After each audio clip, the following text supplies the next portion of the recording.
Hey everyone, my name is Omar and this is Tamago and Friends. Today we're making cinnamon rolls. Before you start adding ingredients into a bowl, do the following steps. Warm up 3/4 of a cup of milk to 110 degrees Fahrenheit. Get 1 egg to room temperature. Soften 2 full sticks of butter. Now let's get started making our dough. In a mixing bowl, you're going to add 1/4 of a cup of granulated sugar. Melt 3 tablespoons of butter in a microwave safe cup. Once melted, add to your sugar. Now add your room temperature egg. Add a few pinches of salt. Add your warm milk into your wet batter. And lastly, add 1 full packet of active dry yeast. Stir all of your ingredients together with a whisk. In your same mixing bowl, get 3 cups of bread flour or all-purpose flour together. With a wooden spoon, you're going to slowly incorporate your flour into your wet batter until a ball of dough forms. You can also use a stand mixer if you like to, but I don't have one. So if someone could send me one, that would be great. Otherwise, you're going to be like me, using a wooden spatula and getting in there with your hands, which isn't that bad. Knead your dough for 8 to 10 minutes. Remember to flour your surface as you are kneading your dough ball. You want it to be a little smooth and not so tacky. Once your dough is ready to go, place inside a well-oiled bowl, cover with a warm towel, and then cover that with a plastic bag or plastic. Your dough ball is going to proof for an hour to an hour and a half, or until it's doubled in size. Place it in a warm location. While our dough is proofing and getting ready for us, we're going to go ahead and make our cream cheese frosting. What you will need is some cream cheese, powdered sugar, vanilla extract, and softened butter. If you have a hand mixer, you can add all these ingredients into a bowl and hand mix away.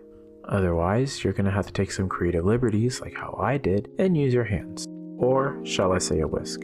Whisk together all of your ingredients until they become the consistency of icing or frosting. If you need to, add a little bit of water to get your stuff into an icing consistency if you want to.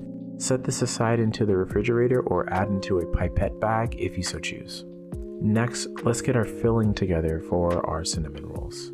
What you will need is dark brown sugar and cinnamon. However, if you want to spice up your cinnamon rolls, add these 2 ingredients as well: ground ginger and cardamom.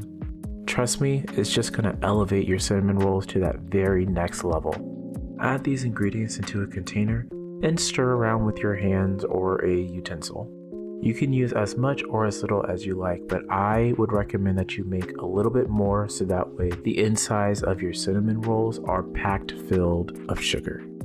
Once your rolls are done proofing or doubling in size, remove them from the bowl and place them onto a well-floured surface. Knead the dough for about a minute or just removing some of those air pockets. Once you're done, get your trusty rolling pin out because we're going to be rolling out our sheets of cinnamon rolls. Since we're using a 9x9 baking dish, we are aiming to get about 9 perfectly sized cinnamon rolls. Roll your dough out to a 9x14 inch rectangle. Using some form of ruler would definitely help you in this situation. After measuring out a 9x14 rectangle, proliferate the excess and remove. Using a butter knife or some kind of smooth surface utensil, spread your softened butter alongside your dough. I used about 2 tablespoons to get the entirety of my rectangle. Once you are done spreading all the butter along your dough, sprinkle over some of your brown sugar cinnamon spice mix into the dough. Pat down your sugar to ensure that it is binded to your butter. You can even take this a step further and add a little bit more brown sugar on top of your seasoned sugar. Once you are done patting down your sugar into your butter and dough, roll from the short side over, not the long ways up.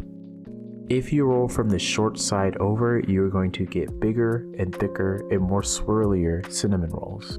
If you do it the long ways like how I did the first time, you get these short little cinnamon rolls, and they're not as fulfilling as the bigger rolls. Once your rolls are rolled all the way up, crimp the sides to prevent them from falling apart. Cut your rolls into 1-inch segments. You can do this with floss or a serrated knife. In your baking sheet, spray down with cooking spray and then line with parchment paper. Take your cinnamon rolls and place them inside your baking dish. Cover your baking dish in a warm towel and a plastic bag. Set in a warm location for 30 to 45 minutes for the final proof. Preheat your oven to 350 degrees. Slide them into your 350 degree oven for 20 to 25 minutes. Once your cinnamon rolls are done, go ahead and drizzle over that icing or plop on that frosting. And there you have it, some homemade classic cinnamon rolls. If you like this video, give us a like and comment down below, what do you want to see us make next? Check out our YouTube channel, Tamago and Friends, for more videos like this. My name is Omar, and thank you all for watching. Have a great day. Bye.